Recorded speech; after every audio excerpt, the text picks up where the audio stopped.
Sering sekali kita merasakan waktu berjalan lama itu ketika kita ada masalah. Coba, waktu sekolah, ketika mau masukin masa ujian, kita merasa, aduh waktunya lama banget. Atau kita belajar mata pelajaran yang tidak kita suka, yang tidak kita senangi gurunya. Kayaknya lama banget, 1 jam aja kita lihat jam terus, hanya lama banget nggak selesai-selesai. Di dalam hidup ini, karena kita sudah terbiasa dengan cara hidup dari dunia ini, terbiasa dengan semua tawaran-tawaran yang ada di sekitar kita, sehingga kita nyaman, aman, tentram dengan cara hidup kita sekarang ini. Lalu kita merasa seperti semuanya tidak terasa.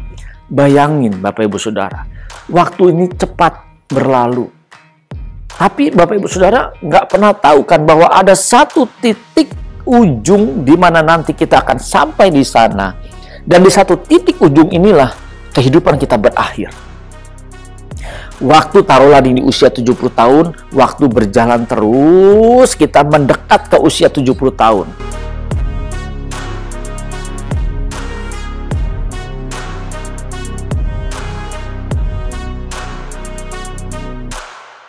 Shalom Bapak Ibu Saudara yang dikasihi Tuhan, kita berjumpa kembali saat ini bersama dengan saya Buyung Saputra. Saat ini kita berada di channel CPS Television. Mari bagi Bapak Ibu Saudara yang baru pertama kali mengunjungi channel ini, ayo saya mengundang dengan hormat dukung channel ini dengan klik tombol subscribe, klik gambar loncengnya, lalu aktifkan semua notifikasi supaya Bapak Ibu Saudara dapat menerima pemberitahuannya ketika ada video-video yang terbaru yang saya upload di channel ini. Hidup kita terus berjalan dan tidak pernah berhenti. Waktu hidup kita selalu berjalan maju dan tidak pernah berjalan mundur. Jam kita pun selalu berjalan maju, tidak pernah berhenti stuck. Bahkan hidup kita pun, usia kita pun terus berjalan dan terus bertambah dari hari demi hari.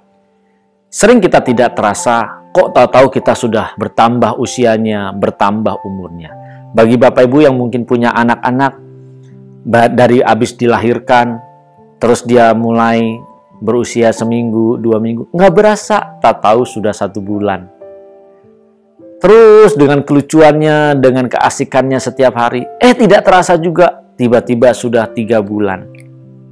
Bahkan tanpa terasa, waktu seperti berjalan dengan cepat, 1 tahun dilalui. Tidak terasa juga, tiba-tiba anak kita yang masih kecil sudah masuk ke dalam playgroup sekolah. Lihat, waktu berjalan begitu cepat. Dan tidak terasa tiba-tiba masuk ke dalam sekolah dasar, lalu masuk ke tingkat lanjutan kuliah, dan akhirnya anak kita pun menikah dan punya keturunan. Semua berjalan seakan cepat. Bahkan saya sering sekali merasakan kayaknya baru kemarin selesai sekolah. Tetapi sekarang sudah bekerja. Tetapi sekarang sudah usianya semakin tua. Tidak terasa Bapak Ibu Saudara. Waktu yang tidak terasa ini seakan-akan begitu cepat. Sering sekali kita merasakan waktu berjalan lama itu ketika kita ada masalah. Coba, waktu sekolah, ketika mau masukin masa ujian, kita merasa, aduh waktunya lama banget. Atau kita belajar mata pelajaran yang tidak kita suka, yang tidak kita senangi gurunya. Kayaknya lama banget, 1 jam aja kita lihat jam terus, hanya lama banget nggak selesai-selesai. Di dalam hidup ini, karena kita sudah terbiasa dengan cara hidup dari dunia ini, terbiasa dengan semua tawaran-tawaran yang ada di sekitar kita, sehingga kita nyaman, aman, tentram dengan cara hidup kita sekarang ini. Lalu kita merasa seperti semuanya tidak terasa. Bayangin Bapak Ibu Saudara, waktu ini cepat berlalu. Tapi Bapak Ibu Saudara nggak pernah tahu kan bahwa ada satu titik ujung di mana nanti kita akan sampai di sana. Dan di satu titik ujung inilah kehidupan kita berakhir. Waktu taruhlah di usia 70 tahun, waktu berjalan terus, kita mendekat ke usia 70 tahun. Kalau usia 70 tahun kita, kalau di sini adalah berhentinya kehidupan kita dan kita menghembuskan nafas, kita mati, lalu kita masuk ke dalam kehidupan kekekalan, ketika kita sampai di ujung jalan ini, sampai di titik ini, banyak orang justru mulai menyesal. Kenapa menyesal? Karena dia tidak mengisi hari-hari hidupnya sejak kecil dengan benar. Karena banyak di antara mereka tidak tahu kebenaran, mereka tidak mengikuti apa yang seharusnya mereka lakukan. Kita pun sama seperti itu. Coba kita sering merenungkan banyak kegagalan yang terjadi dalam hidup kita, lalu kita berpikir, seandainya dulu kita lakukan tidak seperti itu, kita lakukan yang benar, mungkin kita berbeda statusnya sekarang ini. Ini yang terjadi Bapak Ibu Saudara, dan saya mau mengingatkan buat kita semua di sini, berbicara mengingatkan, saya mengingatkan Bapak Ibu Saudara dan mengingatkan saya juga pribadi. Ayo kita belajar bagaimana mengisi hari hidup kita dengan baik, dengan benar. Supaya ketika kita nanti ada di ujung jalan kehidupan, kita tidak mengalami kekecewaan yang begitu besar. Kita tidak menyesal karena menyia-nyiakan waktu hidup kita. Berapa banyak di antara kita orang-orang Kristen merasa bahwa ya nanti sajalah kita bertobat kalau sudah tua. Ya nanti sajalah kita bertobat, kita berubah kalau sudah mendekati ajal. Pak, Bu, tidak ada yang tahu kapan kita akan menghembuskan nafas terakhir. Tidak ada yang tahu kapan kita akan mati. Saya memiliki beberapa teman, bahkan ada saudara saya dulu waktu saya masih kecil.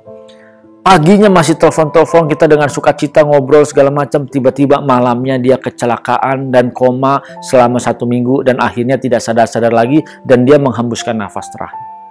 Sungguh tragis hidup ini Bapak Ibu Saudara. Justru saya mengingatkan, ayo Bapak Ibu Saudara, karena hidup kita begitu tragis, jangan sia-siakan. Berapa banyak di antara kita menyia-nyiakan waktu hidup ini Bapak Ibu Saudara. Bagi Bapak Ibu Saudara yang mau dinasehati, yang mau mendengar renungan ini dan menghormati, menghargai renungan ini, ayo. Jangan kita menyesal ketika kita dari ujung jalan kehidupan, kita sudah menggap-menggap, kita sudah mau mati, baru kita berpikir, kenapa ya dulu kita nggak hidup benar? Kenapa ya kita nggak hidup suci? Kenapa kita nggak jaga kekudusan hidup kita? Pak, Bu, di sini saya mengingatkan, ayolah kita sama-sama berjuang. Saya juga pasti mati Bapak Ibu Saudara. Bapak Ibu Saudara juga pasti mati kok. Nggak ada yang nggak mati. Kita sama-sama pejabat kok. Calon mati, camat. Nah di sini kita belajar ayo mengisi hari hidup kita. Jangan sampai kita menyesal di ujung jalan kehidupan. Jangan sampai Bapak Ibu mengalami kekecewaan nanti. Dan merasa aduh kayaknya terlambat. Kita akan terlambat kalau tidak menyiapkannya dari sekarang. Sekarang ini, siapkan supaya saat kita akan menghembuskan nafas terakhir, kita bisa diterima di hadapan Bapa di surga. Merasa susah, merasa sulit, ingat, Tuhan Yesus datang ke dunia, memberi pertolongan kepada Bapak Ibu Saudara, menebus Bapak Ibu Saudara, bahkan Roh Kudusnya menolong Bapak Ibu Saudara, dan kita pasti mampu Bapak Ibu Saudara. Banyak orang hanya cukup puas karena dia merasa sudah diselamatkan, dia percaya Yesus sebagai Tuhan dan Juru Selamat. Tidak cukup Bapak Ibu Saudara. Kita harus membuktikan bahwa memang kita pantas untuk ditolong. Kita harus membuktikan bahwa memang kita pantas ditebus oleh Tuhan Yesus Kristus. Berapa banyak orang yang merasa percaya sudah ditebus oleh Tuhan Yesus Kristus, sudah diselamatkan, tetapi hidupnya masih nggak benar. Masih merampok, masih mencuri, masih menghujat, masih menghina orang lain. Sungguh tragis Bapak Ibu Saudara. Ayolah, saya mengajak di sini Bapak Ibu Saudara, mari kita berjuang bersama-sama. Mari kita lakukan. Sejak saat ini, jangan sampai kita menyesal di ujung jalan kehidupan kita. Dan jangan sampai ketika kita masuk di dalam kehidupan di balik kubur, justru kita akan menyesal selama-lamanya. Kalau sampai di titik itu, kita tidak bisa memperbaikinya lagi. Tapi sekarang ini, sebelum kita sampai di ujung jalan kehidupan kita, sampai kita ada di ujung nafas kita, ajal kita, ayo kita persiapkan. Seberapapun sisa umur hidup kita Bapak Ibu Saudara, Seberapapun, berapa lama lagi pun kita nggak tahu, tapi sekarang yang kita tahu, setiap detik, setiap menit, ayo kita sukakan dan senangkan hati Tuhan. Ayo kita belajar dari semua peristiwa yang ada di hidup kita, dan kita mulai menyukakan dan menyenangkan hati Tuhan. Kita berubah menjadi serupa Yesus Kristus Tuhan. Mari bagi Bapak Ibu Saudara, yang mungkin selama ini tidak hidup seperti apa yang Tuhan inginkan, dan mungkin tidak berubah menjadi seperti Yesus. Di sini ayo saya mengingatkan, Tuhan memberi kemampuan kepada Bapak Ibu Saudara dan saya. Tuhan memberikan pertolongan. Roh Kudus yang memberikan kekuatan dan menghibur Bapak Ibu Saudara saat ini juga dimanapun berada. Ayo, percaya pasti bisa. Tidak mungkin tidak bisa. Kita harus berjuang. Dan segala sesuatu pasti itu tidak melebihi kekuatan kita kalau kita mau menghadapinya. Mungkin berat, mungkin sulit, tapi pasti bisa. Mari Bapak Ibu Saudara yang diberkati, jangan lupa dukung channel ini dengan klik tombol subscribe, lalu klik gambar loncengnya, dan jangan lupa pilih atau aktifkan semua notifikasi supaya setiap ada konten-konten yang terbaru, video-video yang terbaru, Bapak Ibu Saudara dapat menerima pemberitahuannya sehingga tidak ketinggalan dan bisa mengikuti video-video tersebut. Bagi Bapak Ibu Saudara yang baru pertama kali mengunjungi channel ini, ayo dukung channel ini, biar channel ini juga menjadi berkat bagi banyak orang, biar memberkati banyak orang, dan Bapak Ibu Saudara juga memberkati banyak orang lain. Dengan cara apa? Dengan cara kita share video ini, kita bagikan kepada sanak saudara, famili kita, orang tua kita, teman-teman kita, bahkan share juga mungkin di grup-grup media sosial Bapak Ibu Saudara, bisa juga di Facebook, bisa juga di WhatsApp, atau di grup-grup yang lain-lainnya. Supaya mereka pun kita berkati. Kita memberkati ya bukan hanya dalam bentuk uang saja, tetapi kita memberikan konten-konten ini pun juga kita sudah memberkati banyak orang. Jangan lupa Bapak Ibu Saudara, tetap bagi yang baru pertama kali, ayo dukung channel ini dengan klik tombol subscribe, klik gambar loncengnya. Sehingga ketika ada yang terbaru bisa menerimanya. Tuhan memberkati, salam transformasi.